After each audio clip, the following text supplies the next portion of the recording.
Well, hello friends. Welcome back to the channel. Thank you for joining me today. I am so excited to be sharing with you my roundup of my winter and my fall makes of 2022. So if you want to have more information about what I made in the first part of 2022, I do have a video. It's a roundup video for the first half of the year, and I'll put that in the description box below, and you could go over and check that out. To go through everything that I made throughout 2022 would be a very long video, so I'm just going to go ahead and share with you what I've made in the fall and the early part of the winter. And I'm also going to be doing another video of my top 10 2022 makes. These are going to be makes that I really enjoyed and patterns I enjoyed and that I would recommend and sew again.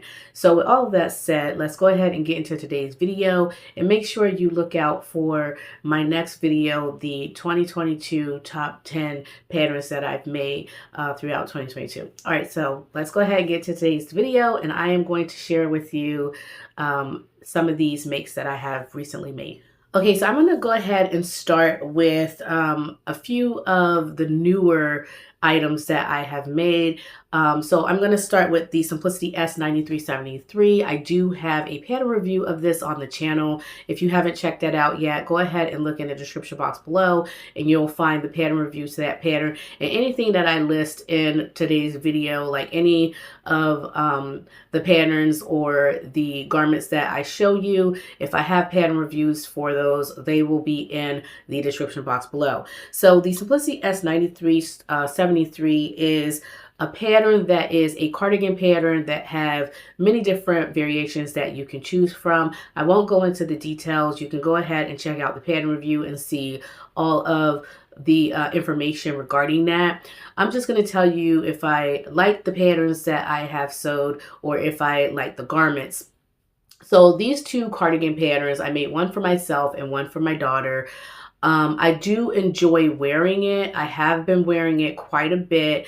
It is a bit chilly in my house because mostly on the ground floor, because my house is really spacious, and so it really helps me to keep warm, and I really like that about it. The fabric I purchased from fabric.com before they closed, and I absolutely love that fabric. But with that said, I didn't really enjoy the pattern as much as I thought I would. The band was a little bit too like floppy. It didn't really fit the neckline of the pattern. I wasn't really for sure at the time that I sewed it if it was an error on my part or if it was an error with the pattern, because I did make a mistake on my neckband. However, after I received so many so much feedback in the last video that I have made about the cardigan. So many people have said that there is something wrong with the neckline, and so I would agree that there is something wrong with the neckline. It just doesn't lay flat, particularly around the back of the neck there. So I didn't really enjoy that part, but again, it is a really cozy pattern. My daughter absolutely loves her cardigan. She because she's not a sewer and she has an inexperienced eye, she can't tell anything that's wrong with the pattern. However, she just loves it, and I made the chenille version for her. I think I'm saying that right. It's a chenille fabric. It's very, very soft, and she absolutely loves that cardigan because it's really, really soft, and she loves that about the cardigan. And again, I made mines out of it's kind of like a terry knit type fabric, and it's just really wonderful, and I love it. The fabric itself, the garment isn't as great, but like I said, it is cozy to wear, and I absolutely love that about the garment. Next, I made the Simplicity S9468. This is the blazer jacket that I have not only a pattern review for, but also a sew along for. There's a two-part sew along. There's a sew along on how you can create lining for the pattern, lining pieces for the pattern, and then there's also the sew along for the jacket itself. I absolutely enjoy this pattern. I didn't find any issues with the pattern, which I really love, because when I make sew-alongs, I like to make sew-alongs of designs that are pretty next to perfect. If not, you know, not all patterns are going to be perfect. Most patterns aren't perfect, but this pattern is pretty great.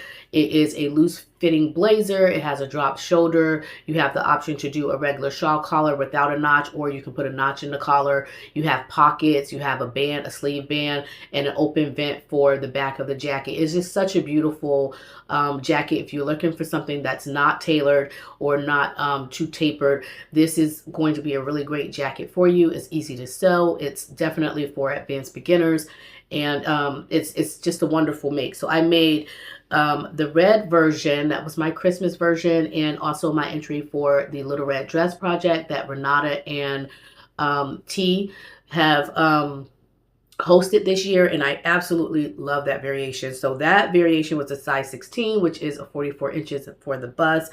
And then for the black variation, that's a size 18, and that's a 46 inches for the bust. I absolutely love the black variation because it's a rayon polyester, and so it's really soft in texture, whereas with the red version, it's a 100% polyester, and it has something similar to like a one of those soft crepe feels for the top of the blazer. And I'm not a real big fan of crepe fabrics, and that's the only reason why I would choose the black variation over the red. However, I do like the brightness of the red and the color of the red. I absolutely love it.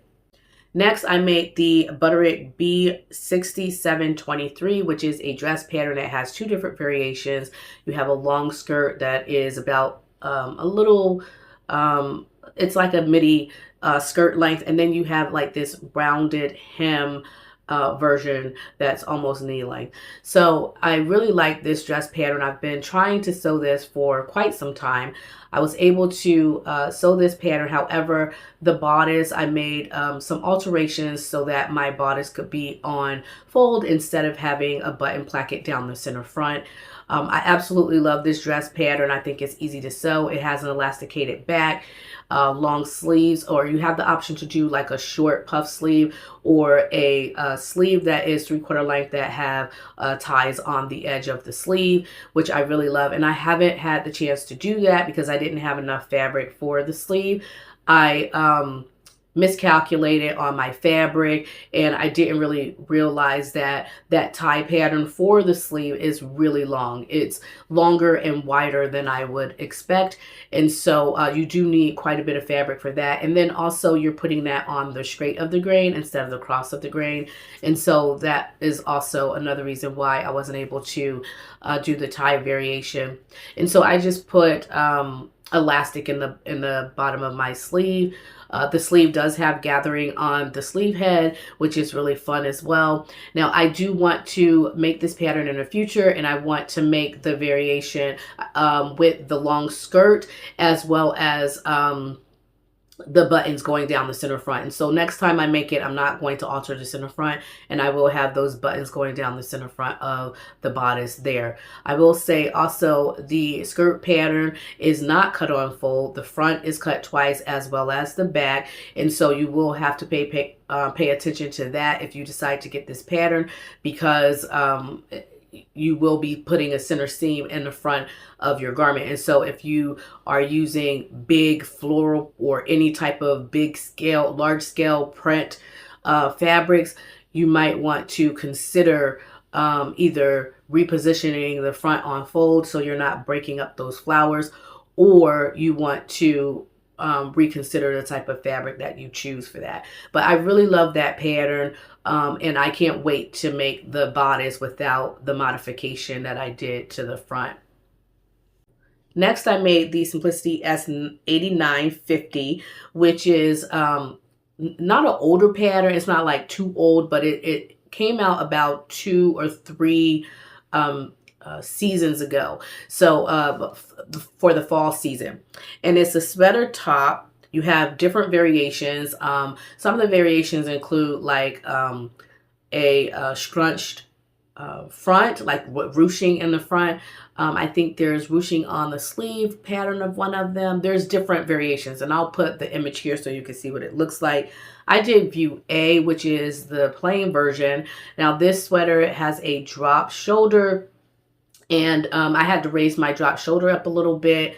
I made this variation with a floral fabric, which is really beautiful. It's a fabric that I had before. And I made the McCall's, it's a McCall's cardigan that I made with this. It was a mock-up that I made, and I absolutely love the fabric. And I decided to use the remnant fabric to make this beautiful S8950. And it is a really great pattern. I think it is a bit oversized. You are going to have to go into the project knowing that you might have to select a size down or two. So just keep that in mind. And I believe I selected, I can't remember the size that I chose, but I'll put that here. It was either a 14 or a 16 for the size that I chose. But I normally choose like a size 18 or 19, not 19, sorry, a size 18 or 20 for my sweaters. And I had to choose, I believe it was either a size 14 or 16 because it was quite oversized. So that just gives you an idea of what size you might need to choose if you go into this project. You might have to go a size or two down. I also made the Simplicity S9385. Now this is a sweater pattern that I made before and I absolutely love it. I made my first variation with a jersey knit that was sponsored to me by Minerva. It is a dotted black and white print, and it is so gorgeous. I've had this for quite some time and I wear it at least once a month. It's one of my go-to tops that I wear around the house or around town, and I absolutely love it. And so I decided that I wanted to make something a little bit more cozier this year because, like I said, the first variation was with the jersey knit, and I decided to make this really soft terry-backed sweater. The fabric was purchased from Joann Fabrics, and it's a really beautiful fabric. I know it's just black and it's basic, but it handles well. I like the way that it sews up. It keeps the color retention is really amazing, especially for black, because black fabrics can fade with several washes. And so I really like this fabric. I love the variation that I made. I made the turtleneck version this time, and I used the cuffs, I believe, of View B, and I really love this sweater. Now I selected the size 18. I absolutely love the fit. It's just a wonderful fit. Now I will say this, when I made my jersey knit version a couple years ago, I think it was last year, the band for that was just the band, a small band that you place around the neckline. That band is quite loose, and I had to take out about 1.5 to 2 inches of length on that band in order for it to fit around the neckline properly. But with the turtleneck, I did not have that problem at all, which I suspected. The neckline of the pattern is drafted more so for the turtleneck than for the band. So just keep that in mind if you decide to purchase and make this pattern. Lastly, I made the Ogden cami, and I did a dress hack to this. I've had the pattern for a very long time, and I believe the pattern was gifted to me by Crystal a few years ago.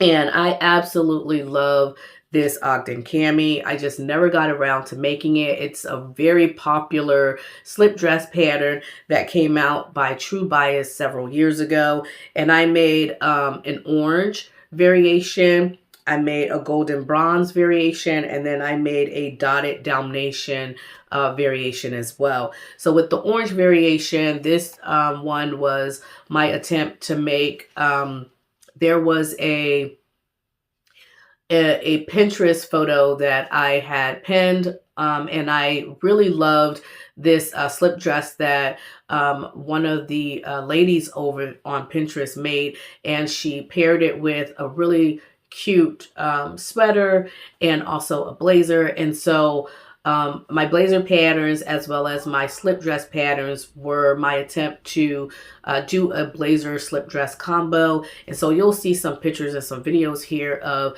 how I paired my blazers and my slip dresses together, which I absolutely love most of them.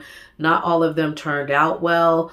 However, I do think that they will be really nice to wear around the house. Like the orange variation, I don't know if I'll wear that in public or not, but just simply because I got the end of the bolt of that fabric and it has permanent prints. I can't really explain it, but it has permanent lines from the fabric being wrapped tightly around the bolt. And I've pressed those lines out so many times, washed them out, and tried to, you know, get them to flatten. Most of them have come out, but not all of them. And it just bothers me because it's a satin material and it's very evident that you can see those lines. And so that's the only reason why I may not wear it outside.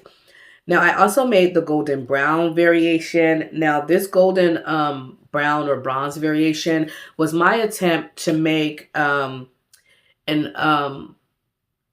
inspiration of a Banana Republic outfit that I saw online. I haven't gotten to the jacket yet, and I'll show you what that inspo picture looks like. I haven't gotten to the jacket yet, but once I get to the jacket, I will pair those two together. And I absolutely love the pair that they're showing on Banana Republic. And so that's why I did that. And then I have the dotted Dalmatian slip dress, which I absolutely love as well. The Dalmatian slip dress it has like a little ruffle at the bottom of the slip dress, just because I made that one a little too short. And so I decided to put a little ruffle at the bottom, which I think is really cute. And so I really liked all these makes and I'm excited to wear them. Let me know in the comment section below which of these makes you've liked. And if you've sewn in any of these patterns, let me know your thoughts of your final finish makes, and if you would sew those patterns again. Thank you so much for tuning in to today's video. I hope you all have fun. If you did, please make sure you give this video a big thumbs up. If you're new to the channel, welcome to the channel. And if you haven't subscribed to the channel yet, please consider subscribing by hitting the red button below this video. I hope you all have a blessed and happy new year. And yeah, I didn't say happy new year to everyone. Happy new year. I hope you all have a blessed and happy new year. And I can't wait to share with you my makes in the next video. Bye.